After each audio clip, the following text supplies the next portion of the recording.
espero que o bate-papo de hoje possa abençoar profundamente a sua vida. Nós estamos recebendo hoje aqui a Bela Falcone. Bela Falcone é casada e mãe de 2 lindas filhas, a Vitória e a Estela. Ela é bacharel e mestre em nutrição pela Northeastern University, Estados Unidos, e pós-graduada em teologia sistemática pelo Centro Presbiteriano Andrew Jump em São Paulo. É palestrante internacionalmente reconhecida e influenciadora digital com mais de 4 milhões de seguidores no Instagram. Ela é membro da Igreja Presbiteriana de Pinheiros, em São Paulo, e Bela é hoje uma amiga muito preciosa, a quem admiro, respeito e amo profundamente. Bela, que privilégio ter você com a gente. Bom dia, pastor. É um privilégio meu, na verdade, estar aqui. É uma bênção ter você com a gente. Muito obrigada pelo convite. Eu me sinto muito honrada, não só de estar aqui hoje, mas de poder caminhar ao seu lado, aprender com você todos os dias. Você sabe também que eu tenho uma profunda admiração pelo seu ministério, pela sua jornada, e ser membro também da IPP para mim é um grande privilégio, né? Poder caminhar sobre o ombro de gigantes. Amém. É muita bondade sua. Ô Bela, você hoje é uma pessoa que influencia milhares, por que não dizer milhões de pessoas, no Brasil e fora do Brasil. Conta um pouquinho para nós da sua história, da sua infância, como é que foi essa jornada nessa primeira fase da sua vida? Bom, eu nasci em Uberlândia, interior de Minas Gerais. O meu pai trabalhava numa empresa na época, ele vivia sendo transferido e acabei nascendo lá, mas não morei muitos anos. Logo fomos para Belo Horizonte, onde eu fui criada. E tive uma infância normal, né, numa criança que mora na capital. Tenho 2 irmãos, sou a mais nova de 3 filhos. Aos 11 anos, eu experimentei aí talvez a primeira ruptura da minha vida, que foi muito difícil, que foi a separação dos meus pais. E mamãe saiu de casa, enfim, fomos morar com ela.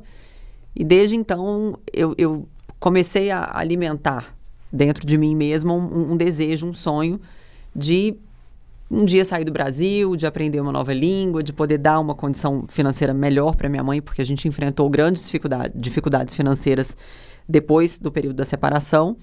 E eu tinha essa inquietude dentro de mim. Eu não nasci num lar evangélico, a gente não tinha assim, o costume de frequentar, né, nenhuma religião específica, mas eu sempre tive muita curiosidade com relação às coisas de Deus. Assim, eu tinha também essa inquietude, né, tanto com relação aos meus sonhos pessoais, mesmo sendo novinha, né, de poder ajudar a minha mãe na questão financeira, mas também na questão da espiritualidade. Eu tinha uma sede, assim, que até então eu não entendia muito bem o que era, mas eu tinha essa sede. E curiosamente, pastor, eu estava me lembrando esses dias, conversando com uma amiga, eu fiz recentemente um estudo com os meus seguidores, né, sobre o livro de Apocalipse, e minha amiga comentou, ela falou, Bela, é curioso você ter interesse por um tema que é tão denso e que a gente não vê, geralmente, as pessoas se interessando muito em ler, em falar, né, sobre o livro de Apocalipse. Aí eu comentei com ela, falei, amiga, você acredita que me veio à memória recente, quando eu era pequena, devia ter uns 12 anos, eu colecionava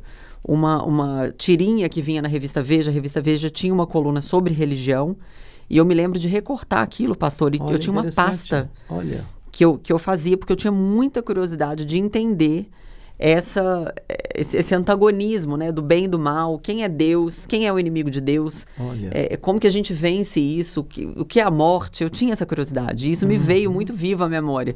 Então, desde nova, eu já me inclinava para essas coisas. Bom, fiz faculdade de Direito aqui no Brasil, eu passei no vestibular, eu acho que eu tinha uns 17 anos, e eu entrei por conveniência, porque eu não sabia o que eu queria ser da vida, eu sabia que eu queria morar fora, e eu sabia que eu queria estudar inglês. Eu aprendi inglês sozinha aos 11 anos. Olha que legal. Quando os meus pais se divorciaram, como eu mencionei, né, a gente ficou numa situação financeira bem comprometida, então eu não tinha, assim, condição de viajar com amigos, né, de escola, então eu ficava muito em casa. Certo. E nesse tempo livre, eu estudava inglês a partir do dicionário Michaelis, não sei Olha se aí, você se lembra. Isso é antigo, não tinha internet na época, aliás, Todo até mundo tinha. conhece o Michaelis. Todo mundo, mas era caro, né, assim, as pessoas não tinham, não era comum de você ter internet e computador em casa, não existia Google do jeito que a gente tem hoje na nossa época, né? Eu falo que a gente aprendeu no método raiz. Barça, dicionário, tinha que ir na biblioteca. E aí eu comprei alguns livros de gramática usados no centro da cidade, lá em Belo Horizonte, e eu estudava. E acabei aprendendo a língua inglesa, que eu sempre fui apaixonada. E aí, com 17 anos, fiz o vestibular, passei para Direito. E cursei mais ou menos 4 anos. Lá em Belo Horizonte. Lá em Belo Horizonte. E no 4º ano, eu já tinha certeza que não era aquilo que eu queria. Que você queria. Mas eu pensei, poxa vida, né? Já foram 4 anos, será que eu largo esse trem? Será que eu fico? O que eu faço da minha vida, né? E eu fiquei pensando o seguinte, tudo bem que foram já 4 anos, mas se eu ficar e formar, vai ser a minha vida inteira, eu trabalhando com o que eu não gosto. Então eu prefiro perder os 4 anos e começar de novo e fazer o que eu gosto, do que continuar aqui e ter que passar o resto da vida estudando para uma coisa que eu não quero. E aí conversei com a minha mãe e tudo, a gente continuava numa situação, não passando dificuldade mais, mas bem apertada, assim, né? Eu comecei a trabalhar desde muito nova para ajudar.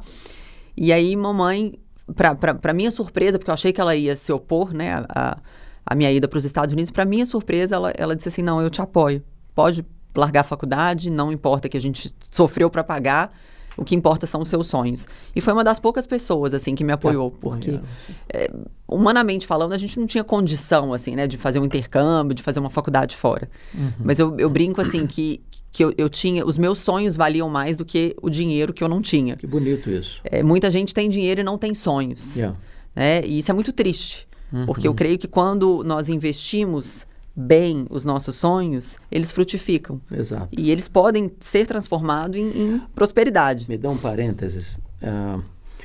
John Mackay, que foi presidente do Seminário de Princeton, escreveu um livro magnífico e ele disse que a distribuição das vocações é mais importante que a distribuição das riquezas.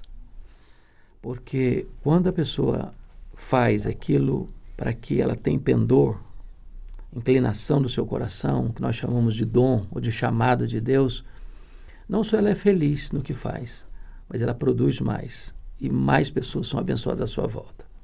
Então, sem dúvida. É a luta pelo sonho da vocação. E eu tinha, assim, desde muito nova, pastor, é curioso que eu era aquela menina, assim, que eu gostava de apresentar o trabalho, eu que ia lá na frente falar, eu sempre fui muito comunicativa, eu nunca tive muita timidez, assim, para me comunicar no geral, desde muito nova.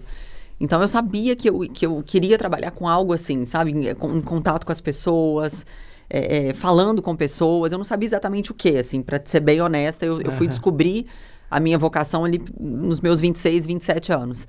Mas fato é, a gente milagrosamente conseguiu levantar. Você foi para a América. Fui para a América. Levantamos... Você tinha que idade? 21. 21 anos. Levantamos o valor e tudo e fui. Então, assim, resumidamente, né? Porque a história é longa. Inclusive, o meu primeiro livro, Quem Tocou Minha Vida, conta um pouco da minha trajetória. Quem tiver curiosidade aí de ler. E como a liderança de Cristo mudou a minha vida. Esse meu primeiro livro fala muito sobre isso. Bom, resumidamente, trabalhei com diversas coisas e aquela vida de imigrante que todo mundo sabe, né? Não tem luxo, 2, 3 empregos. Trabalhei como taxista, trabalhei em padaria, trabalhei em hotel, trabalhei com limpeza, trabalhei em loja de eletrônicos. Fiz de tudo um pouco, até que aos meus 25 anos, 24 aproximadamente, eu consegui uma oportunidade no Banco do Brasil, lá nos Estados Unidos. Lá nos Estados Unidos. E essas alturas o seu inglês já está fluente. Estava muito bom, já, muito bom. Eu falava inglês praticamente o dia inteiro, né? Porque apesar de ser Banco do Brasil, tinham muitos funcionários que eram ou americanos ou estrangeiros. Então, a língua oficial, assim, né, de comunicação lá era basicamente o inglês. E não era o que eu amava, assim, dizer que eu amava trabalhar no banco não era, porque a minha vocação também não está na área de exatas, mas o departamento que eu trabalhava, eu lidava mais com contratos, então era agradável, assim, mas não era uma coisa que eu me via fazendo pro resto da vida. Mas eu pensei, eu tenho um pouco mais de estabilidade aqui, né, com relação a plano de saúde, férias, eu tenho um emprego formal. Então, eu queria ficar ali até eu me resolver. E eu me dedicava muito ao trabalho. Eu chegava às vezes 8 horas da manhã, saía 9 da noite. 8 horas da noite, e por livre e espontânea vontade, porque eu queria mesmo mostrar serviço para que eu tivesse outras oportunidades ali dentro. E assim foi por quase 4 anos. Eu me lembro que, às vezes eu chegava, eu passava no Dunkin' Donuts, eu comprava Coca-Cola, normal, donuts, e aquilo ficava na minha mesa, eu ia comendo aquilo ao longo do dia, zero saudabilidade, era tudo muito... O contrário do curso que você veio fazer. O contrário, e foi aí que eu me encontrei, né, esse foi o gatilho, assim, o despertar, porque eu passei a ter uma vida muito sedentária, eu tinha um desk job que eu ficava sentada literalmente o dia inteiro, comendo porcaria, McDonald's, coisa muito calórica, não me preocupava com a saúde, só com o trabalho, até que um dia eu senti uma dor na região do fígado. E aí eu falei, agora eu vou ter que fazer um check-up. Fazia muitos anos que eu não fazia check-up, porque era tudo muito caro nos Estados Unidos. Eu não... Continua sendo até hoje. Continua sendo, só que no banco eu tinha um plano de saúde. Falei, então finalmente eu consigo fazer o check-up e ver o que é necessário, né? O acompanhamento médico. E quando eu fui fazer os exames, para minha surpresa, tinha várias alterações e uma alteração que indicava uma esteatose hepática. Ou seja, gordura no fígado. E eu fiquei pensando, falei, gente, mas eu sou tão nova, eu não fiz nem 30 anos ainda, eu sou magra, porque a gente costuma associar a magreza à saúde. Isso não é verdade, né? Uma pessoa que é magra, ela não é necessária.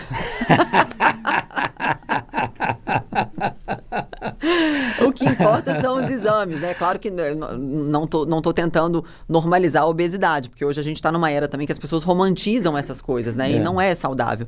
Mas o que eu quero dizer é o seguinte, que não é porque você está magra que você necessariamente é saudável. E os exames estão aí para mostrar isso. E aí, quando eu vi isso, eu fiquei muito assustada. Eu falei, gente, ou eu tomo as rédeas da minha vida, da minha saúde, ou eu vou morrer. Eu vou chegar num ponto que as coisas vão piorar e eu tô aqui longe da minha família, eu preciso me cuidar. E aí foi nesse momento que eu virei a chave e comecei a frequentar a academia. Olha isso. Detestando, eu ia na força do ódio, pastor. Olha isso. Eu acordava de manhã, eu falava, Deus, eu não sei o que eu tô fazendo aqui, mas eu sei que eu preciso. Então eu fui assim, realmente me arrastando, porque como eu entrava no banco muito cedo, eu tinha que ir pra academia de madrugada. E aí eu fui pegando gosto pelo negócio. Porque a gente começa a ver as transformações no corpo, você fica mais saudável, mais disposto, metabolismo funcionando mais rápido. E aí eu comecei a compartilhar no Instagram essas fotos, assim, de academia, prato de comida que eu comia, minha rotina do dia. Eu fiz uma espécie de diário de rotina, mas mais para me automotivar do que para, enfim, para exibir, para... E aí começa, então, a sua vida jornada como na rede social. Sua influenciadora digital. Que coisa. E nisso eu estava já quase 4 anos no banco com uma proposta de ser promovida para um cargo melhor, um salário um pouco melhor. E quando eu percebi que a minha rede social tinha crescido, né, nessa história aí de postar minha rotina, muita gente se identificava e tudo, e o Instagram ainda não tinha começado aqui no Brasil. Eu chamei meu gerente para conversar, eu falei, é o seguinte... Eu acho que eu me encontrei aqui, eu gosto de fazer isso. Eu gosto de escrever textos motivacionais, eu gosto de falar com pessoas e gosto dessa área da saúde, eu quero estudar para isso. Você não tinha começado seu curso ainda? Não, aí foi que eu comecei. Eu estava no banco. Aí eu estava prestes a entrar num curso de economia, que também não era o que eu amava, mas eu falei, já que eu estou no banco, eu vou fazer uma forcinha aqui para estudar economia para eu ter melhores oportunidades aqui dentro. Mas aí foi a reviravolta da história. Não vou fazer economia, vou fazer nutrição. Mas o curioso é que eu fiz a nutrição não almejando necessariamente atuar como nutricionista, porque de fato eu nunca atuei como nutricionista. Eu nunca atendi, assim, num consultório, né? Eu acho que eu não tenho nem muita vocação para isso. Entendi. Eu não me vejo, né? Assim, clinicando. Mas eu estudei para conseguir aprender um pouco mais, para aplicar aquele conhecimento na minha vida e, de repente, também ajudar outras pessoas. Eu não tinha noção, assim... A motivação inicial, então, foi para cuidar de você mesma. Para cuidar de mim mesma. E também porque eu já era conhecida na rede social e eu não queria correr nenhum risco de falar besteira. Olha, eu sempre tive muito cuidado, assim, né? Nas coisas que eu falo, porque, querendo ou não, você não sabe quem tá ali do outro lado. E, às vezes, uma informação que você passa errada, a pessoa vai aplicar aquilo na vida dela e aquilo pode gerar consequências. Então, a minha preocupação era, agora eu tenho uma responsabilidade social. Tem pessoas que, nessa época eu devia ter 500 mil seguidores, que pra época era muita coisa. O Instagram tava apenas começando, né? Lá nos Estados Unidos, eu tô falando de 2011, 2012. E aí, quando o Instagram veio pro Brasil, o brasileiro ama internet. Né? O brasileiro... Aliás, um dos países mais ativos, eu né, acho e presentes e dinâmicos nessa área. Ele tá nos top 10 ali de acesso do ranking. Eu sei que na Ásia também eles têm alguns países ali que são bem, não necessariamente o Instagram, mas outras redes sociais. Eles são bem assíduos também, mas o Brasil é uma loucura. Então, quando veio o Instagram, que explodiu a febre, né, que veio para substituir as antigas redes sociais que a gente tinha, né, MySpace, Facebook, o negócio estourou aqui e a Bela, brasileira, que mora lá nos Estados Unidos, foi literalmente pioneira, né, primeira... E esse nome Bela já estava no... Sempre foi Bela, porque é Isabela, né, mas desde que eu me entendo por gente, família, amigos, sempre foi Bela. E aí eu vim pro Brasil em 2013, eu me lembro que foi, assim, uma loucura. Quando eu cheguei aqui, era canal de televisão, revista, querendo entrevista e capa de revista e não sei o que lá, evento. Era uma coisa louca, porque não tinha tanto influenciador. Então éramos, assim, umas 3 ou 4 influenciadoras nessa área do fitness. E, então tinha muito assédio, assim, de mídia querendo entrevistar para entender, porque era tudo muito novo, né? Quer dizer, eu fazia... eu monetizava a minha rede social quando ainda nem se conhecia o termo publi. Né? Hoje a gente faz publi post, né? Publicidade, de uma forma mais, digamos assim, organizada e formalizada, mas naquela época não. A gente fazia, eu nem entendia bem o que eu estava fazendo, mas eu inaugurei aquela história, né? Eu brinco que eu capinei mato na rede social. E Deus foi preparando. Quando finalmente, para resumir a história, né? Como eu falei, quem quiser saber mais está lá no meu primeiro livro. Mas quando finalmente foi a reviravolta da história da minha conversão, né? Conta para nós um pouquinho, isso é tão importante. Pastor, foi assim, Deus... Você lembra o ano, mais ou menos? 2016. 2016. Maio de 2016, não tem como esquecer, né? Eu tive a minha primeira filha em 2015. E eu me lembro, assim, que essa sede que eu tinha lá na minha infância, de querer conhecer mais sobre religiões, dos recortes, de querer entender essa batalha, essa suposta batalha entre o bem e o mal, quem é Deus, por que nascemos, qual é o nosso propósito, eu tinha ainda essa sede. Só que eu busquei isso em outros lugares. Por exemplo, dos meus 25 até os meus 27 anos, aproximadamente, ou talvez um pouco mais, eu me dediquei à filosofia budista. Olha isso. Eu lia diversos livros, eu cheguei a visitar templos no Japão, na Tailândia. Olha isso. Aquela história da meditação. É claro que eu não pretendo, com essa fala, de forma alguma, ser desrespeitosa com as pessoas que seguem essa filosofia, mas apenas contando a minha trajetória e de onde Deus me tirou. E eu tinha já essa sede, só que eu não conseguia encontrar respostas, né? Obviamente. Eu buscava, eu falava, gente, mas... Tudo bem, Buda era um homem, né? Ele não morreu por mim, ele não me garante entrada no céu, ele não me garante salvação. O que ele fez por mim? Ele deixou aí um bocado de livro interessante, né? De se ler, com frases ali impactantes, mas o que ele fez pela minha salvação? O que temos depois daqui? Porque eu não quero pensar que eu vou reencarnar aqui sendo uma árvore. Eu não nasci para isso, eu não aceitava, eu ficava meio que indignada quando eu lia aquilo. Eu falava, eu não quero voltar sendo outra pessoa ou sendo um outro ser, um bicho, sei lá. Aquilo não me satisfazia, eu continuava com sede. Mas eu continuei buscando ali nessa filosofia, até que a minha primeira filha nasceu em 2015, e a maternidade, eu falo isso assim, convictamente, ela desperta uma espiritualidade na mulher. Entendi. Se a mulher já é cristã, ela vai talvez ficar mais. Se ela não é, ela vai querer buscar mais, porque o amor de uma mãe com o filho, eu acho que ele é um centésimo da expressão do amor de Deus, né? Assim, transcendental. É mesmo. Transcendental. A gente não consegue explicar, a gente só sente, a gente só vive. E quando vi que nasceu, essa sede aumentou ainda mais. E aí eu passei a não querer mais buscar aquilo no budismo, porque eu falava, isso aqui, eu não tô não atende o meu anseio. Não atende o meu anseio, não responde as minhas perguntas. E aí eu me lembro que eu falei com a minha mãe, ela morava, né, ainda mora lá nos Estados Unidos, e ela trabalhava muito nessa época, ela não conseguia me ajudar com o bebê. E eu falei, mãe, eu vou ter que trazer alguma pessoa do Brasil para me dar esse apoio, porque mãe de primeira viagem, a gente não sabe nem dar banho direito, né? É desesperador. Aquele bebê pequenininho, medo de deixar cair, de machucar. Eu falei, vou trazer uma pessoa experiente do Brasil para morar comigo, para me ajudar. E você, nesse tempo, nos Estados Unidos? Sempre lá. E aí eu tinha uma pessoa experiente e tudo mais, que supostamente viria para me auxiliar. E aí, quando ela foi renovar o visto, negado. E aí eu pensei, poxa vida, quem que eu vou arrumar agora? E de última hora eu recebo uma ligação de uma amiga, olha, eu tenho uma pessoa assim, assim, assado para te indicar. Ela tem o visto tudo certinho, ela pode ir e tá disponível. Inclusive, ela já até parece que morou um tempo aí fora, enfim. É uma senhora cristã, muito do bem, muito experiente, vai ser ótimo, um perfil maravilhoso para você. Veio Eva. E Eva chega lá em Orlando, alguns meses antes da Vicky nascer. Aquela senhora, assim, que só de olhar a gente já sente paz. Uma graça, uma pessoa abençoada, diferenciada. E eu lembro que eu ficava olhando para ela, pastor, eu falava, gente, essa mulher tem algo de diferente. Qual o segredo? Qual que é o segredo? Uma alegria, um sorriso no rosto. E aí ela começou a me contar a história de vida dela, que ela foi...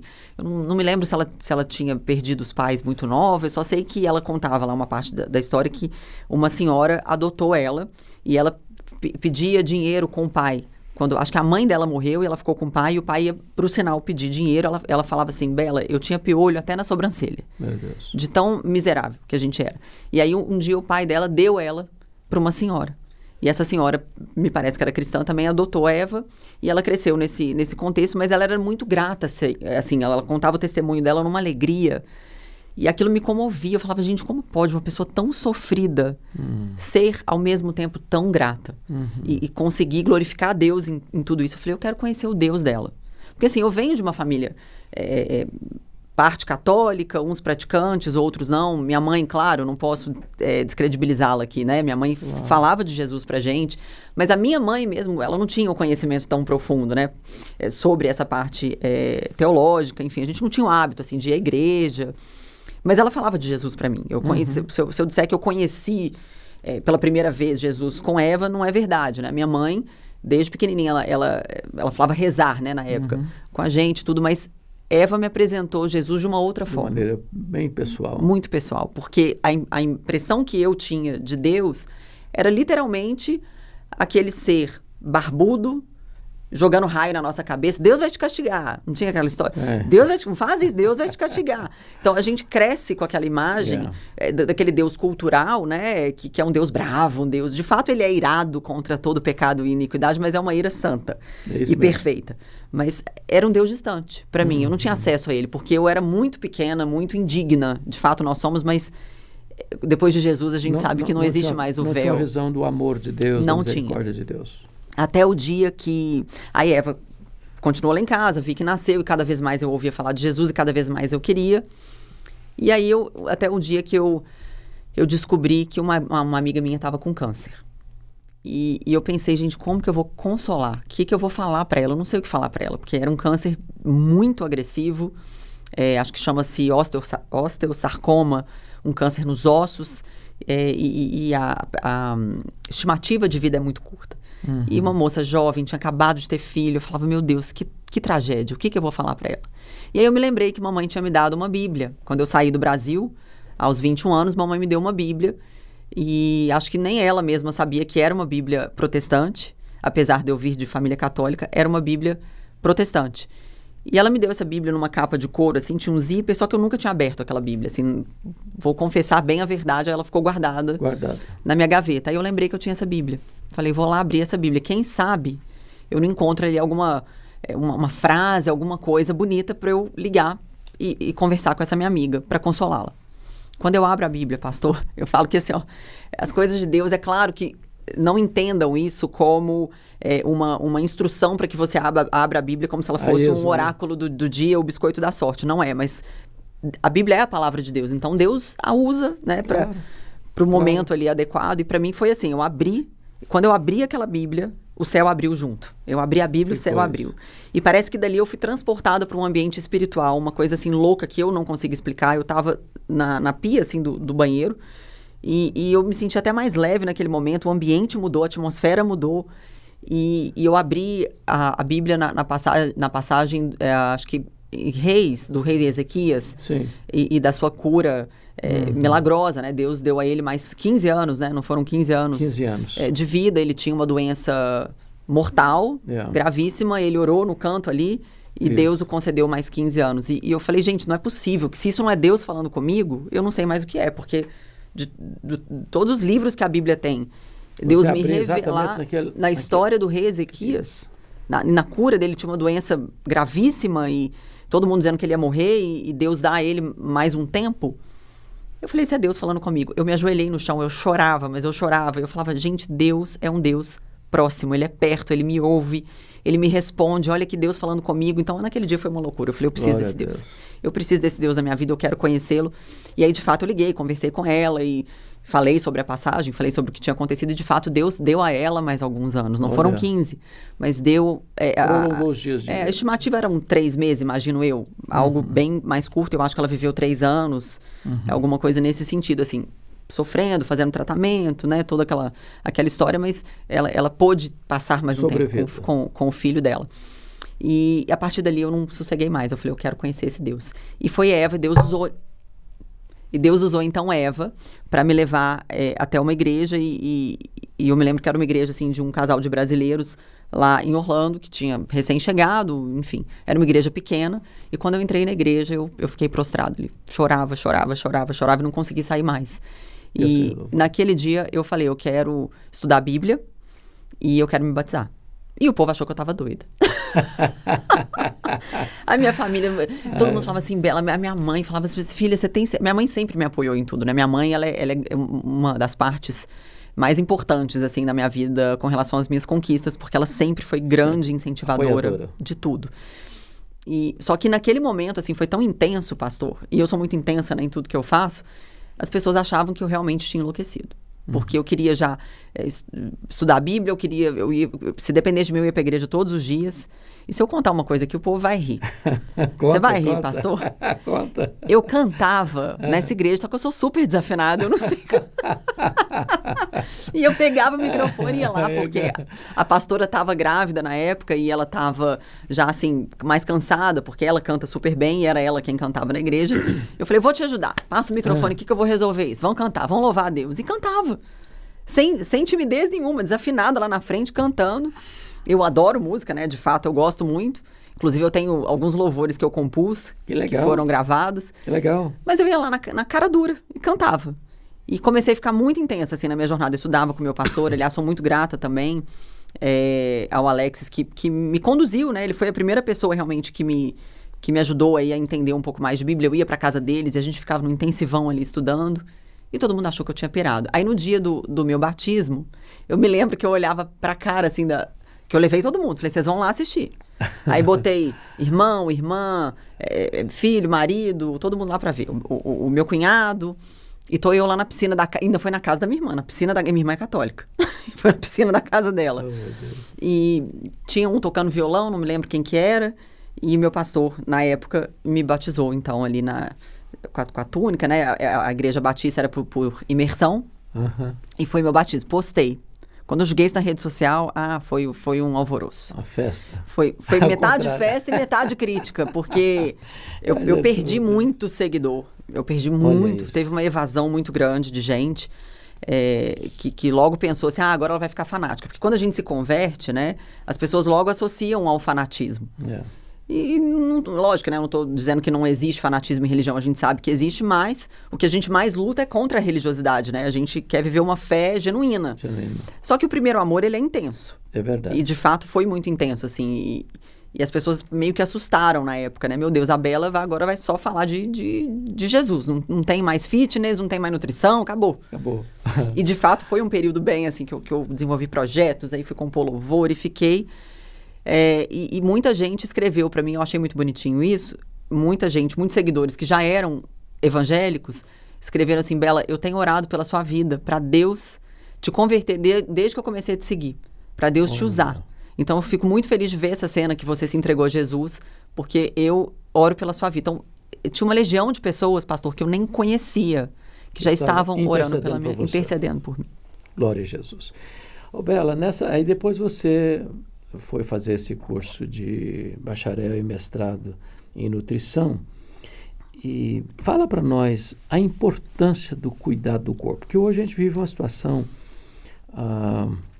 de correria, outros uma alimentação irregular ou até nociva à saúde, como você colocou às vezes, a pressa, corre, a pessoa não fica preocupada com alimentação e Isso tem gerado grandes problemas, né, na saúde. Nós vivemos num país com graves problemas de saúde pública. Qual a importância da boa alimentação para o cuidado do corpo e que relação tem isso com a vida da espiritualidade, da vida, relacionamento com Deus? Saúde, vida espiritual. Como é que é isso? Boa pergunta. Eu só quero fazer um parênteses aqui antes de responder, principalmente voltado aqui, né, aos cristãos, porque muitos irmãos pensam que para você viver uma vida plena em Deus, tem que cuidar só do espírito. Não precisa cuidar do corpo. E isso é um pensamento que parte ali do dualismo grego, né? A matéria é má, o espírito é bom. E isso é um erro enorme. Em primeiro lugar, nós não fomos criados para existirmos sem um corpo. Desde que a criação é criação, Adão e Eva tinham um corpo. Óbvio. E o corpo é o único lugar que a gente tem, que o nosso espírito tem para morar. Porque se o espírito não mora no corpo, se a nossa alma está fora do corpo, o corpo está morto. Está morto. Então, as pessoas se esquecem que o cuidado com o corpo é o que vai designar, é o que vai ditar a sua vida.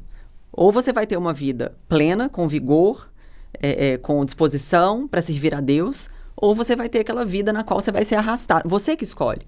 A gente não pode, pastor, delegar isso, terceirizar uma responsabilidade que é nossa. Dizer assim, não, eu sirvo a Deus, ele vai cuidar da minha saúde. Deus cuida, de fato, nos detalhes, mas a gente tem que fazer a nossa parte também. Ele dá as ferramentas para você cuidar. Deus não vai descer do seu trono de glória para fazer um ovo mexido para você de manhã, né? Para fazer seu café da manhã saudável. A gente tem que correr atrás e fazer a nossa parte. Então, o que eu percebo, assim, um equívoco muito grande das pessoas viverem aí à mercê. Vou ver o que acontece. Não vou cuidar do meu corpo, é porque os meus avós comeram rapadura até o último dia de vida e viveram até os 9. Mas tudo bem, nós não estamos falando sobre a quantidade de anos que a gente vai ver mesmo, porque isso já está definido, né? Ninguém pode aumentar um côvado sequer, né? Nos seus dias. Mas o que eu estou querendo dizer é qualidade de vida. Que vida você escolhe ter? E não só isso. Para as pessoas que são mais novas, a gente tem que pensar na questão da genética, né? Hoje já se conhece muito sobre a epigenética, né? Como a nossa programação genética afeta as gerações vindouras, como isso vai afetar os nossos filhos e os filhos dos nossos filhos também, porque isso vai passando. Então não é pensar só na gente. Você vai ter filhos, entra numa coisa mais regrada, né? Numa alimentação mais regrada, para que isso seja transmitido para os seus filhos. A alimentação saudável ela é muito importante, não só pela estética. E o que é alimentação saudável? Excelente pergunta também, porque as pessoas acham que alimentação saudável é você comer frango com batata doce, whey e ovo. E não é isso. A alimentação saudável, ela é você conseguir entregar para o seu corpo os insumos que ele precisa para trabalhar de forma adequada, todos os seus processos aí fisiológicos, né? Você precisa de uma quantidade adequada de vitaminas, de minerais, de proteína, de carboidrato, de gorduras boas, para que o seu corpo funcione na sua potência máxima. Então, o equilíbrio alimentar, ele é, sobretudo, você buscar de fontes saudáveis, calorias densas, que é o contrário de calorias vazias, todos esses micro e macronutrientes que atendam às suas necessidades diárias com equilíbrio. O que isso quer dizer? Que você não precisa se tornar uma pessoa obcecada com dieta e sair se privando de algumas coisas. Passar você pode fome. Não. Você pode se permitir. Bom, o jejum é bom. É bom, mas eu digo assim, a pessoa ir para a cama com fome. Então, eu queria, com medo de comer. Propositalmente. E existe muito isso, né? Em casos de anorexia, de bulimia, que são transtornos alimentares seríssimos. Mas só um pouquinho. O cidadão comum, mesmo pessoas instruídas, não tem essa noção do que é saudável, que não é saudável, no sentido de quantidade, variedade. Qual conselho? Eu deveria ir a um nutricionista, a um médico dessa área, para ele dar um rumo, ou eu faço isso por conta própria, no chute, sem entender direito as coisas? Bom, qual conselho que você daria? Tendo condições, porque a gente tem que considerar aqui que existem pessoas que têm condições de pagar um profissional e outras não têm. Vamos ser realistas, né? Tendo condições, o meu conselho máximo é vá a um profissional, porque aquela pessoa estudou para aquilo. Né? Ela estudou para orientar. Só outra perguntinha rápida. Pessoas são diferentes, então o que é bom para um pode não ser bom para o outro nesse caso? Sim, existem coisas que são gerais, que fazem bem para todo mundo. Okay. Por exemplo, beber água, ingerir fibras. Vou beber a minha, vai. Comer né, uma quantidade boa de frutas, né, para você obter ali os antioxidantes. Isso é geral. Isso é bom para todo mundo. Isso é para todo mundo. Mas existem coisas específicas, agora falando da fruta, né, especificamente. Se você está falando sobre uma pessoa que tem diabetes, por exemplo, não é qualquer fruta que essa pessoa pode comer em qualquer quantidade. Então, ali a gente precisa de um cuidado. Certo. Então, se você já tem alguma condição médica, né, alguma doença pré-existente, aí é imprescindível que você se consulte com o nutricionista, com o nutrólogo, o médico que seja, para te acompanhar. Mas falando de um cidadão saudável, que não tem nenhuma doença pré-existente, né, para se preocupar, são regras gerais que funcionam para todo mundo. Porções menores. Quem come pouco, come de tudo um pouco. Você não precisa exagerar. Nós, culturalmente, né, a gente foi criado e o ser humano tem um problema. O que é comer pouco, Bela? É eu comer e você ainda ficar com vontade de comer um pouquinho mais e parar ali? Não de ficar com fome, mas a ponto de você se sentir, estou satisfeito, eu acho que eu não preciso comer mais. A gente tem esse discernimento. Certo. A grande questão é que demora alguns minutinhos para essa comunicação chegar no nosso cérebro. É por isso que se a gente continua sentado à mesa e a comida está ali, a gente vai continuar beliscando. Porque não deu tempo ainda do nosso cérebro processar que a gente já está satisfeito. E quando eu faço esse teste com as pessoas, eu sempre aconselho, 10 minutinhos, saia da mesa, vai dar uma volta ali, bota alarme, 10 minutos. Você vai ver que quando você voltar, você não vai comer mais. Porque você já deu tempo do seu de novo, cérebro. Gente, desculpa. Eu tô que bato no microfone, porque a pessoa gesticula muito. Porque já deu tempo do seu cérebro entender que você está satisfeito. E você vai se surpreender quão menor é a porção para que você se sinta satisfeito. Então, por isso que eu digo assim, a gente não precisa comer muito. A gente foi criado, como eu estava dizendo, nessa cultura dos banquetes, né? A mesa, tudo é comida. E tudo bem, eu não vejo problemas graves com relação a isso, desde que a comida não se torne um ídolo. Mas o ser humano, de modo geral, a gente tem problema com comida desde a criação. E, sobretudo, quando você está, às vezes, na casa de uma pessoa e na cabeça daquela pessoa, você só gostou se você comeu muito. Minas Gerais, é assim. Minas Gerais é assim. Minha sogra. A linguagem do amor do mineiro é essa aí. E às vezes bota até no seu prato. Não, mas isso aqui tá maravilhoso, coma mais um pedaço. O que você faz? É complicado. Porque sem perder a boa educação. Como é que faz uma situação dessa? Eu acho que nesse caso vale você comunicar para a pessoa, ser sincero. Olha, eu estou tentando regular um pouco minha alimentação, tá delicioso, eu te agradeço, mas eu estou nesse período aí de teste comigo mesmo, que eu estou tentando reduzir as minhas porções. Eu não vejo nada assim de deselegante você falar a verdade, né? Porque de fato esse é o propósito. Mas o ser humano tem um problema com o alimento desde a criação, né? Olha o que aconteceu. A Eva, ela foi seduzida ali com fruto. Ela pecou com os olhos primeiro. Me permite uma parte só, porque eu quero que você continue nesse assunto. Eu vejo alguns lugares onde as pessoas na infância passaram privação de comida. Agora, tendo fartura, parece que a mesa tem que estar... Por exemplo, você bota na mesa com 4, 5, 6 pessoas, comida para 20. E precisa ter esse excesso de comida, talvez até inconscientemente, para compensar a escassez do passado. Como é que lida com isso, culturalmente? É uma questão bem complexa, é por isso que a neurociência agora tem andado muito lado a lado com a nutrição, com a medicina, porque a gente precisa, de fato, repassar por uma espécie de reprogramação na nossa mente. Eu tenho um problema, por exemplo, eu tive um período da minha vida de um pouco de escassez. Eu tenho trauma de botar uma mesa e eu olho as pessoas e falo, meu Deus, é pouco, acho que não vai dar. Eu tenho essa angústia. Precisa ter, porque se não tiver, parece que a fita volta ao passado. Aí é oração, pastor. Tem que orar para Deus mudar a mentalidade. Algumas vezes na igreja, às vezes fazia almoço coletivo. Vamos orar pela vida do pastor. Eu chegava, ora muito. Eu chegava e falei, Jesus amado, essa comida que está aí não dá para esse povo todo.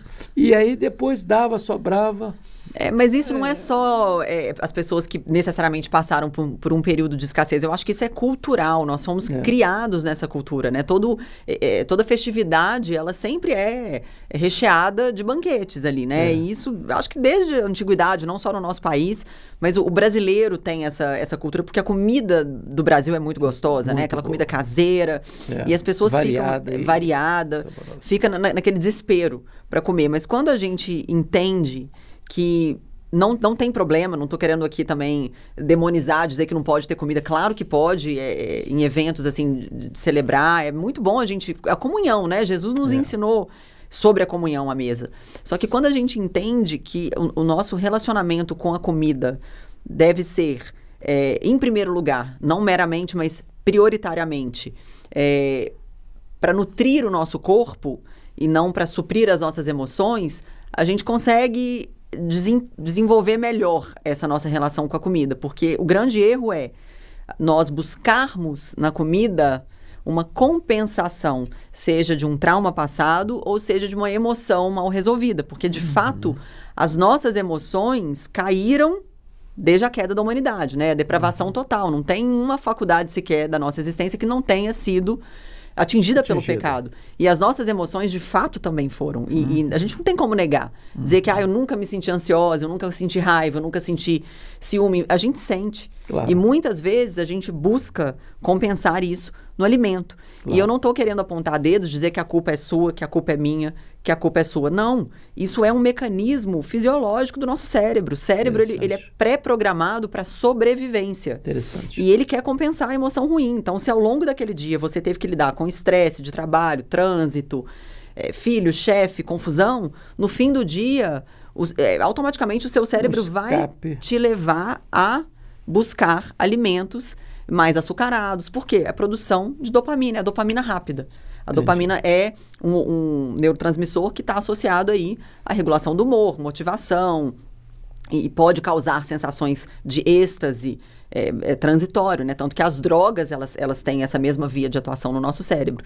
Então, a tendência do cérebro é essa. Por isso que a gente chega em casa do trabalho tarde, você abre a geladeira, às vezes sem estar nem com fome, e você já vai no mais calórico. Então, existem algumas dicas, né? Algumas ferramentas que a gente pode lançar mão para auxiliar. E uma delas é a mais básica. Não traga para sua casa. Não tem em casa, porque se você não tem, você não vai comer. Opte mais por alimentos mais saudáveis. Em vez de comprar chocolate, bala, doce, compre frutas. Existem frutas, por exemplo, tâmara, que eu particularmente, eu não como açúcar há 5 anos, vai fazer 5 anos, açúcar adicionado. E a tâmara foi, assim, uma salvação para mim, porque ela é bem docinha. É como se você estivesse comendo um chocolate. Bela, veja bem, nós temos a cultura brasileira, você viveu nos Estados Unidos. Lá você tem um café da manhã mais robusto, um almoço bem simples e um jantar lá para 6 horas, não tarde da noite, mas encorpado. Cultura brasileira, café da manhã quase nada, cafezinho preto, um pãozinho e tal. Não tem cultura de banquete de manhã, almoço pesadão, né? E jantar às vezes tarde da noite. Vamos dizer, nós estamos na contramão. Nessa jornada nossa, o que é o ideal? Café da manhã, almoço e jantar. Eu penso que o café da manhã, assim, existem correntes de pensamento diferentes dentro do universo da nutrição. Existem profissionais que defendem que a gente deve ficar, né, de jejum até certa hora, que é bom. De fato, o jejum, quando bem feito, quando bem acompanhado, ele traz muitos benefícios.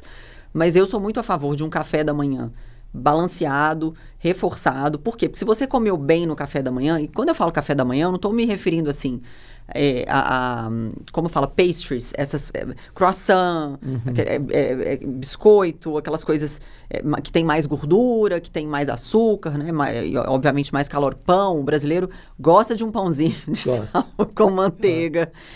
Então, eu não me refiro a esse café da manhã. Eu digo um café da manhã, por exemplo, ovos mexidos, fruta. Tudo bem se de repente, não consigo abrir mão do pão. Hoje a gente já tem pães sem açúcar, por exemplo, pães integrais mais saudáveis, com a receita mais saudável. Um café da manhã equilibrado. O brasileiro tem mania também de tomar suco de fruta. Aí enche aquele copão de suco de laranja, toma 2, 3 copos de suco de laranja, uma bomba. calórica, o índice glicêmico altíssimo, aquilo ali vai causar picos de insulina no sangue, que não é o ideal, principalmente se é uma pessoa que tem diabetes, por exemplo. Chupar uma laranja é diferente de tomar um copo de suco de laranja. Completamente, porque quando você está chupando uma laranja, você tem ali a fibra da fruta e você não vai chupar 20 laranjas. Agora, quando você toma um suco, você teve que espremer 20 laranjas para fazer aquele suco. Então, você vai ter muito mais açúcar, mas é natural, mas não importa, é açúcar. Interessante. E aquilo ali vai causar, sim, picos de insulina. Então, idealmente, tomar um chá de manhã, um chá verde. Uma pergunta que para mim é muito importante, é muito comum. O brasileiro tem o hábito de beber na hora do almoço ou do jantar. Tem que ter um refrigerante, ou um suco, ou uma água com gás, etc. Eu já li que não é ideal você tomar líquido quando você está almoçando ou jantando. Isso é fato? É fato. Por quê? Em primeiro lugar, você vai causar uma distensão abdominal. Em segundo lugar, o nosso estômago ele tem um pH mais ácido para digerir os alimentos. Então, você pode prejudicar a digestão porque você pode prejudicar a produção, por exemplo, de ácido clorídrico e mudar aquele ambiente, o pH daquele ambiente, dependendo do que você está ingerindo ali.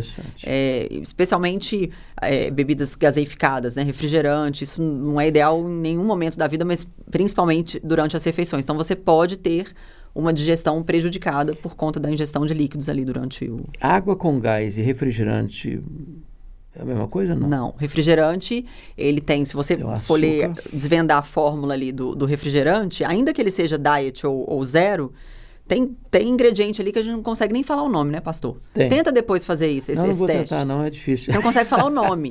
Então, assim, a lista de ingredientes é grande e tem ingrediente ali que você não consegue pronunciar o nome, corre. Corre. Então, o refrigerante, ele tem corante artificial, açúcar na versão normal, ou adoçantes cancerígenos na sua versão zero ou light. Então, não é ideal. Agora, a água com gás natural, ela pode ser consumida assim. Eu, por exemplo, sou apaixonado com água com gás, gelo e limão. Eu gosto muito. Mas, assim, tudo bem, você não precisa ficar tomando o dia inteiro, mas não tem problema, não se compara. Porque a água é água, né? Mas não é recomendável na hora da refeição. Por conta da questão da digestão, né? Do pH do estômago. E porque, querendo ou não, quando você toma líquido, eu falo isso muito com as meninas, né? As minhas filhas, elas comem muito pouco. E é aquela peleja em casa. Eu acho que muitas mães se identificam com isso, né? Porque criança chega uma idade que só pela misericórdia, é só muita oração para comer. Mas depois que cresce também desanda a comer que a gente briga para parar, né? E elas têm o costume de tomar líquido na refeição. E o líquido acaba preenchendo, causando a distensão abdominal e preenchendo um espaço ali, que aí tira a fome. Aí ela não come direito. Então eu acho que tem esse ponto também que é importante ser considerado. Que legal. Bom, então vamos falar um pouquinho agora. Você hoje é uma influenciadora digital muito relevante no Brasil. Você tem hoje mais de 4 milhões de seguidores no Instagram. E você hoje tem usado as suas mídias também para testemunhar da sua fé em Cristo Jesus. Como é que uma pessoa que está agora nos assistindo pode usar suas mídias para compartilhar as boas novas do Evangelho? Isso é legal? Tem problemas? Como é que a gente usa isso? Bom, ótima pergunta, obrigada pela pergunta, pastor. Mas antes de responder, eu preciso honrar também a sua vida, né? Porque você tem grande parte nessa minha caminhada. Se hoje eu evangelizo com boa base teológica no meu Instagram, isso é fruto de um grande incentivo seu. Obrigado. Lá no passado, para quem não sabe, deixa eu só contar rapidamente aqui a minha história com o pastor Hernandes, porque foi resposta de oração. No ano em que eu me formei no meu mestrado, eu estava lá em Boston, onde fica a Northeastern University, eu estava fazendo um jejum ali de 30 dias com esse propósito, de orar e de pedir a Deus direção com relação à igreja, porque a gente já estava ali mais ou menos nessa transição entre Estados Unidos e Brasil, e eu fiquei bem perdida quando eu cheguei aqui. Eu não sabia qual igreja eu deveria frequentar, eu não estava muito satisfeita na igreja que eu estava frequentando na época, por questões teológicas também, já senti esse incômodo, e eu comecei a orar e pedir ao Senhor: Deus, me mostra qual igreja, eu preciso de um pastor, de um homem de Deus, de uma pessoa séria, para me ajudar, para me conduzir de novo, né? Porque lembrando dessa minha responsabilidade social, mais uma vez. E aí eu fiz esse propósito, enfim. E aí entreguei meu jejum no 30º dia, e passado 2 dias eu vim para o Brasil, uma amiga me telefona, me manda uma mensagem, não lembro, E ela comentou assim, Bela, você tá aqui em São Paulo, sabe aquele pastor que você assiste sempre, que você manda os vídeos dele para mim, que você gosta muito, o pastor Hernandes? Por que você não tenta marcar uma conversa com ele, pra vocês se conhecerem? E ela nem sabia que eu tava nesse propósito, de buscar uma igreja, sério, um pastor. Por que você não tenta marcar um encontro com ele, pra você conhecer ele? Ele é uma bênção de Deus. Eu vi que a nora dele te segue. Aí eu falei, ué, será? Eu acho que ele viaja muito. Eu falei, ele não fica em São Paulo. É muito difícil encontrar ele em São Paulo. Ele tem a agenda muito cheia, cada dia pregando num lugar. Ela falou, não custa tentar. Vou mandar uma mensagem pra nora dele, que eu sei que ela te segue e ela é minha cliente. Aí foi que tudo surgiu. O encontro, a gente se encontrou, eu acho que Renata marcou com ela num restaurante, uma churrascaria. Tava eu e Maguila aqui em São Paulo. E aí surgiu o encontro. E foi uma coisa assim, eu fiquei tão impactada, eu fiquei tão feliz, porque eu sentia no coração que aquela era uma resposta, uma direção de Deus na minha vida, que eu não conseguia, eu me lembro que eu servi o prato, do jeito que eu servi a comida ficou. Você não deve ter reparado isso, mas do jeito que eu servi ficou, porque eu não conseguia nem piscar do assunto. A gente começou a falar sobre algumas coisas teológicas, alguns assuntos mais profundos. Eu comecei a te ouvir ali e eu fiquei impactada, porque eu falava, gente, a pessoa que eu ouço diariamente pelo YouTube tá aqui na minha frente e eu tô tendo a oportunidade de aprender de forma pessoal, né, próxima, e isso é uma bênção, um privilégio muito grande. Naquele dia, eu fiz uma proposta ousada para o pastor. Falei, pastor, eu nunca te pedi nada. Você não quer ser meu pastor, não? Aí a resposta é, claro, princesa, vamos caminhar juntos, vou te ajudar, conte comigo. Aquele dia, para mim, foi um divisor de águas, porque você me incentivou a estudar teologia. Glória a Deus. E aí eu fui pro Mackenzie, né, pro Centro Presbiteriano, pro Andrew Jumper, fiz a teologia sistemática e desde então não parei mais de estudar, estudo, tenho as minhas ferramentas e sou muito grata a Deus, porque você também prefaciou o meu livro. Então, só como fruto desse trabalho, né, Bela? Esse livro fantástico, Se Não Houvesse Amanhã. Esse é um livro escrito pela Bela, um livro aborda assuntos teológicos importantíssimos, vitais, e a editora Ragnos publicou esse livro. Esse livro é um sucesso aqui no Brasil, e se você tiver até interesse, nós temos aqui, viu, Bela? Aqui na que LPC, bênção! Vocês podem ligar para cá e nós teremos muito prazer de enviar para você. E eu sou muito grato a Deus porque você escreve um livro com uma relevância importantíssima, temas importantíssimos. Deixa eu ver aqui o índice, Cosmovisão Cristã. Por que podemos confiar na Bíblia? Aliás, a Cosmovisão Cristã, eu tenho que honrar aqui também a vida do pastor Heber Campos, né, que foi meu professor, e ele fala muito sobre esse tema. Exponencial. Os Evangelhos, Reféns na Casa do Valente, a morte que ele morreu vale a vida que você vive? Somos como a neblina, Jesus como Senhor e não somente Salvador, o Evangelho para hoje. Então, é uma obra espetacular e eu louvo muito a Deus por esta obra preciosa que você escreveu. Tenho muito carinho por esse livro e, mais do que isso, por você ter aceitado prefaciá-lo. Isso com certeza fez toda a diferença. Me ajudou também na revisão do livro. Isso. Foi fundamental. E eu escrevi esse livro na pandemia, que foi uma época que todos nós ficamos ali apreensivos, né? Com medo, será que vamos morrer? Será que não vamos? Será que Jesus está voltando? Então foi um livro bem urgente ali, não só para hoje, mas para aqueles dias também, porque fala sobre vida eterna, sobre a morte, né? Do ponto de vista do cristianismo, enfim. Então, voltando aqui para a sua pergunta, pastor, se hoje, então, eu uso as minhas redes sociais para falar de Jesus e ter uma certa segurança, né? De não estar falando nada errado, de não estar mudando ali algum aspecto da palavra de Deus, eu devo isso muito a você que vem caminhando comigo, prontamente me responde quando eu tenho uma dúvida e sempre alegre em me ajudar. E, enfim, a sua vida é muito preciosa também. Obrigado. Você é muito importante, não só para o Brasil, mas para o mundo, né? Eu falo que Deus escolheu a dedo assim, algumas pessoas para mandar aqui para a Terra, e certamente pastor Hernandes foi uma delas. E eu sei que quem está assistindo não discorda de mim, muito pelo contrário. Mas hoje, pastor, para a gente se posicionar nas redes sociais, a primeira coisa que eu tenho a dizer para as pessoas é que nós vivemos numa geração muito complexa, onde foi criado e alimentado a cultura do cancelamento. Então, muita gente tem medo de expor a sua fé, de expor os seus valores, de falar sobre o conservadorismo, a tradição, a família, enfim, tudo que está ali dentro, né, do mesmo balaio, quando nós falamos sobre o cristianismo, enfim, a cosmovisão cristã, as pessoas têm medo. Por quê? Porque criou-se essa cultura do cancelamento. Então, a primeira coisa que eu tenho para te dizer é a seguinte: quanto mais nós nos dobramos à cultura do cancelamento, mais ela cresce. Nós não podemos ter medo, sucumbir a essa questão do cancelar. Não vou postar porque eu vou ser cancelado. Se você tem esse medo, então, de fato, você merece ser cancelado. Porque quando nós olhamos para os mártires da igreja, em quem nós devemos nos espelhar, né? Sedes meus imitadores, assim como eu sou de Cristo, Paulo já dizia, né? A gente precisa olhar para a vida que eles viveram, né?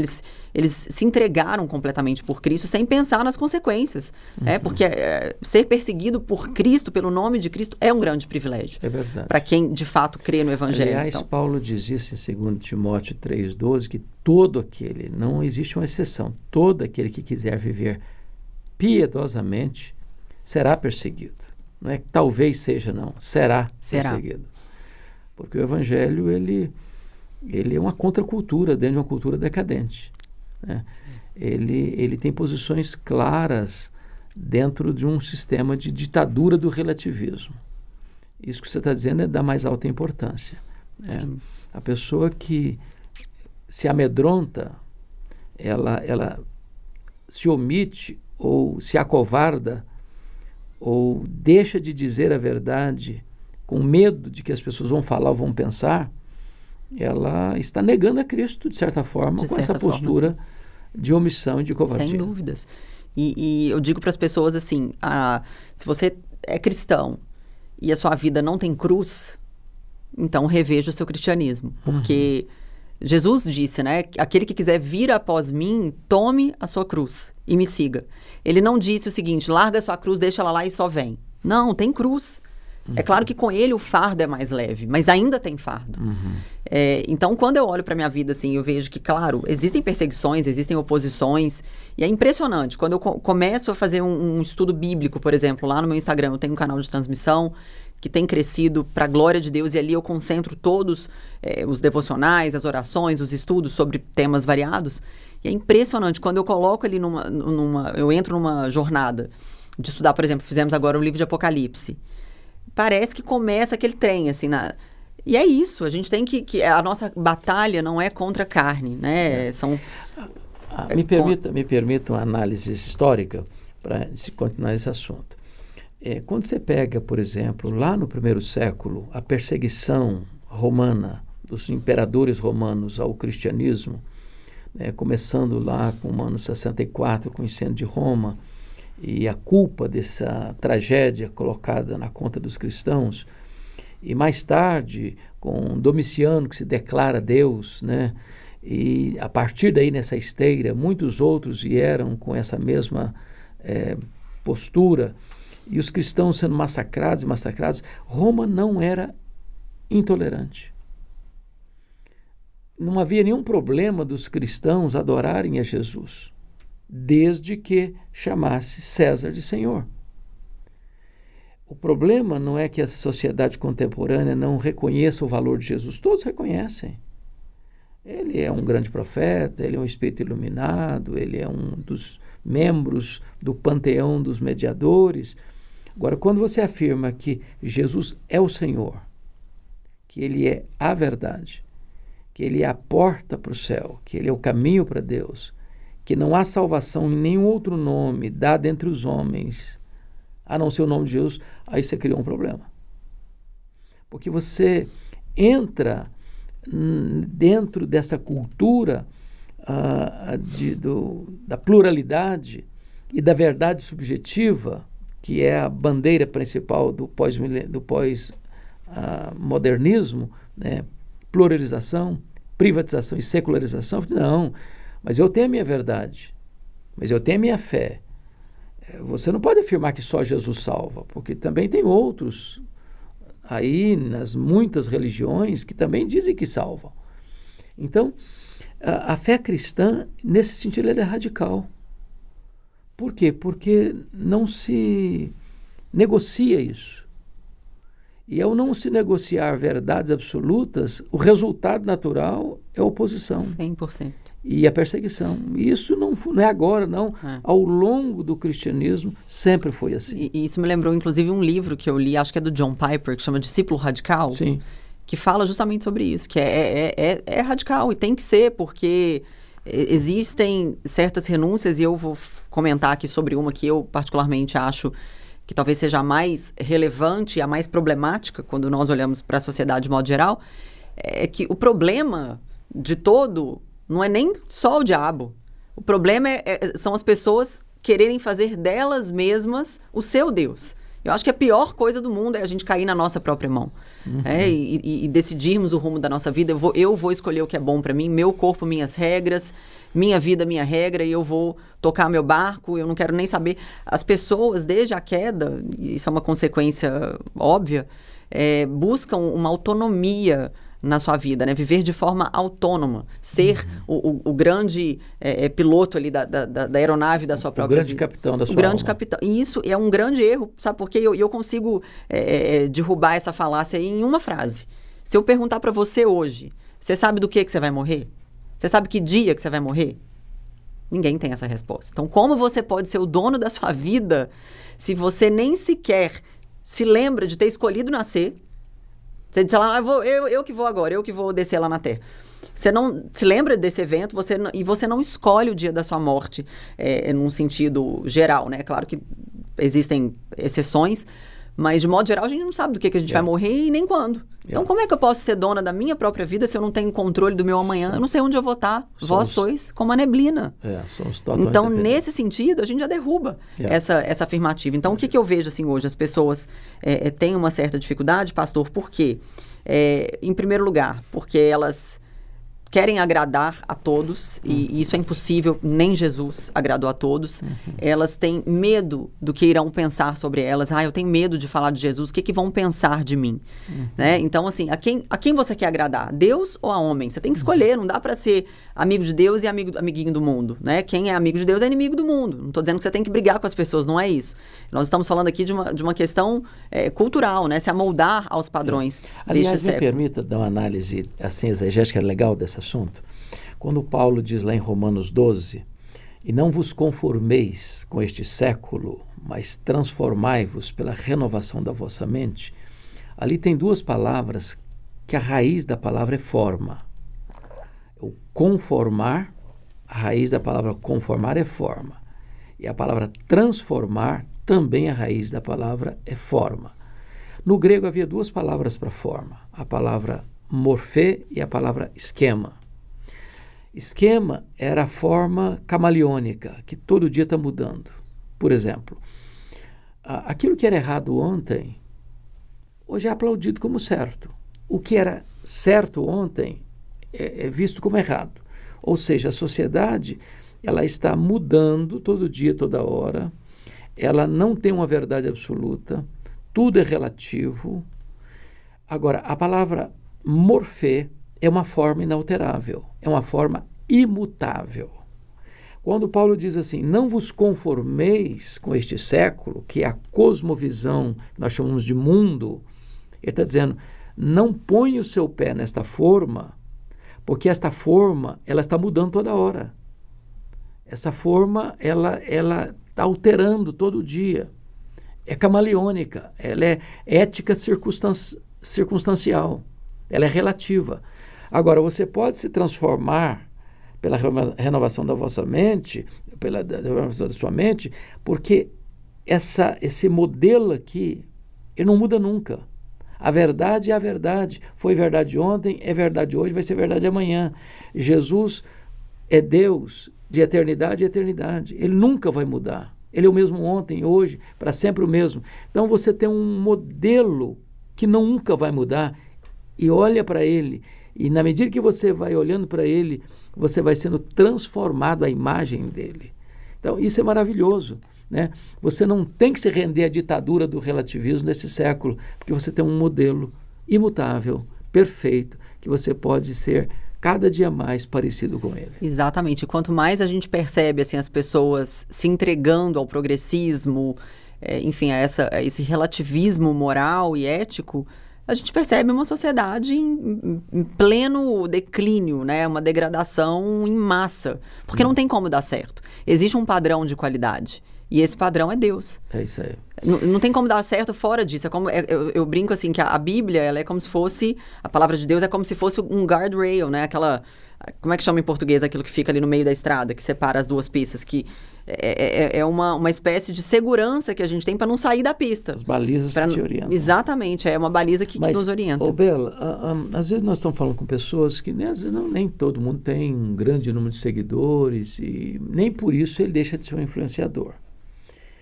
Então, eu me lembro que há alguns anos eu disse para Deus, eu quero usar as mídias, mas eu quero consagrá-las para comunicar a tua palavra, as verdades eternas que podem impactar e transformar pessoas. Não uso para outra coisa, por exemplo, eu tenho o meu time de preferência. Eu não visto a camisa do meu time, embora respeite quem faça isso, para zoar com o outro, ou para tirar um sarro do outro. Por quê? Porque isso é bola dividida. Não entra em político partidário, né? Não citar fulano, beltrano, ciclano. Eu trabalho princípios, né, eternos. Então, como é que a pessoa que está hoje nos assistindo, que às vezes tem lá 100, 200, 1.000, 2.000, 5.000, 10.000 seguidores, mas pode usar a sua mídia social, seja ela Instagram, Facebook, TikTok, Kawaii, etc., para transmitir as boas novas, para abençoar pessoas, em vez de gerar tensão no coração das pessoas? Bom, eu sempre falo que eu fui ganho por um testemunho. Eu acho que o testemunho pessoal é uma das melhores ferramentas para a gente trazer, num primeiro momento, as pessoas para mais perto de Cristo. Porque é a prova social. Você viveu aquilo, você passou por aquela transformação. E não adianta você dizer, mas eu não vou postar porque eu só tenho 100 seguidores. Você é um influenciador de 100 pessoas. Calcula, numa sala, 100 pessoas em pé ou assentadas. É uma sala muito cheia. 1.000 pessoas mais ainda. 10.000 já é uma multidão. Então, assim, a gente é influenciado e também influenciadores no ambiente onde nós estamos inseridos, seja no online ou no offline. Então, na nossa casa, por exemplo, os filhos estão nos observando, o esposo, os parentes, e a gente tem que dar bom testemunho, né? Nós somos cartas vivas que as pessoas estão lendo o tempo todo.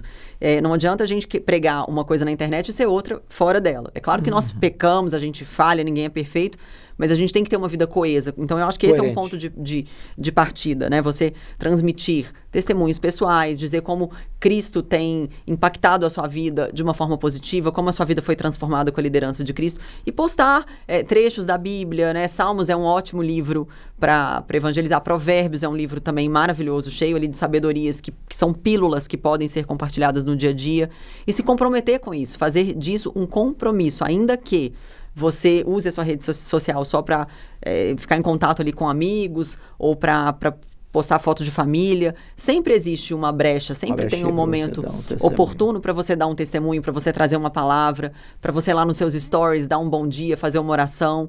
E eu creio que as pessoas recebem, de modo geral, isso de uma forma muito alegre, porque a palavra de Deus diz que nós temos sede de eternidade. Então, ainda que a pessoa que está te assistindo, te acompanhando, não conheça a Cristo, ela tem a sede, porque essa sede todos nós temos, até o ímpio tem. Não existe um ser humano que não tenha. A Bíblia diz lá em Eclesiastes que Deus botou eternidade no coração do homem. Isso significa que tudo aquilo que é terreno, temporal, seja a riqueza, seja o sucesso profissional, seja a fama, seja o sexo, seja qualquer outro glamour que o mundo possa oferecer, não consegue preencher esse vazio. Só Deus pode fazer. Exatamente. E é transitório, né? Ainda que preencha ali num dado momento, lembrem-se, não é um preenchimento espiritual, é produção de dopamina, que te deu prazer naquele momento, que vai acabar e você vai querer mais e mais, você vai entrar num ciclo vicioso. É por isso que eu sempre digo para as pessoas, busque em primeiro lugar o reino de Deus e sua justiça. E as outras coisas nos serão acrescentadas, porque a gente precisa, sim, produzir, ganhar dinheiro, a gente precisa viver essa vida. Deus quer que a gente desfrute dos prazeres. Aliás, é muito bom você tocar nesse assunto, Porque às vezes tem gente que acha que se você se torna um cristão, você botou um grande não na testa, você não pode isso, não pode aquilo outro, que a vida vai ficar assim, ó, numa viseira, que você perdeu o sentido da vida, a alegria da vida, o desfrute da vida. E é exatamente o contrário disso, né? Ser cristão é ter uma mente aberta. Ser cristão é ter uma vida próspera. Se você olhar a história do cristianismo, ela produziu riqueza, produziu ciência, produziu educação, produziu as maiores e melhores universidades do mundo, né? Então, de forma nenhuma, a proposta de ser um cristão é tornar uma pessoa alienada, tornar uma pessoa completamente fora da realidade no seu contexto econômico, político, social. Ser cristão é uma grande dádiva de Deus, né? Ser resultado desta graça maravilhosa que nos alcança. E tem uma frase que eu amo, pastor, não sei de quem é, mas se me permite compartilhar, Claro. eu acho que é válido, Claro. Que diz o seguinte: ser um jovem cristão não significa perder a sua juventude, mas sim ganhar a eternidade. Que lindo. Que é incomparavelmente maior e melhor do que esse lapso de tempo. Aliás, eu vou me apropriar aqui de um símbolo que é da 8ª Igreja, lá de Belo Horizonte, pastor Jeremias, e inclusive no último culto ele falou sobre isso. É um sinal que eles fazem, que é isso aqui, ó, que aqui é quando você nasce e aqui é quando você morre. E isso aqui, esse intervalo é a sua vida. É muito curto, comparado com a eternidade. O tempo que nós temos para falar de Jesus, para transformar vidas, para sermos de fato usados como vasos de honra, é esse lapso de tempo aqui entre o seu nascimento e a sua morte. O que você tem feito nesse espaço de tempo para Jesus? O que você tem feito pelo reino de Deus? Porque certamente as obras não salvam, mas certamente nós teremos o nosso galardão no céu.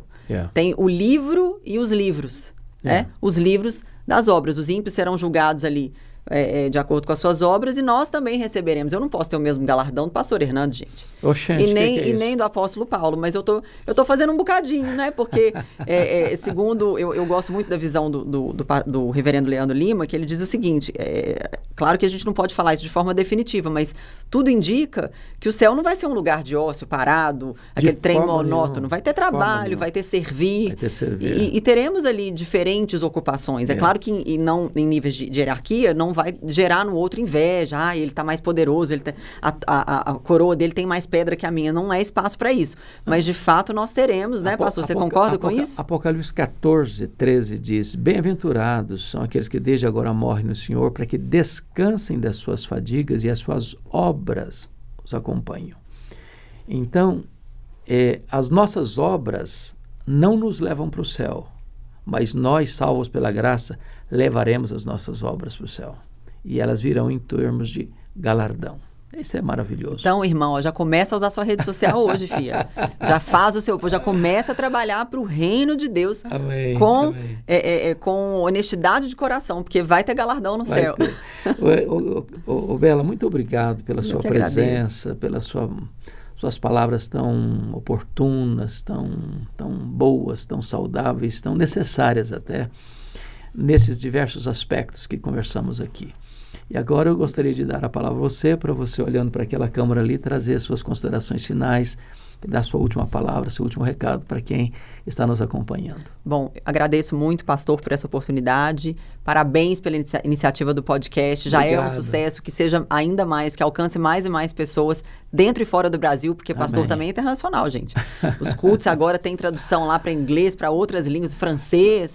Mandarim, russo, árabe, italiano, francês, inglês, espanhol. Esse é o trabalho da IPP, gente. Uma igreja missionária acelerando a volta de Cristo para que o evangelho seja pregado em todas Amém. as nações, para que então venha o Senhor Louvado Jesus. seja Deus. Amém.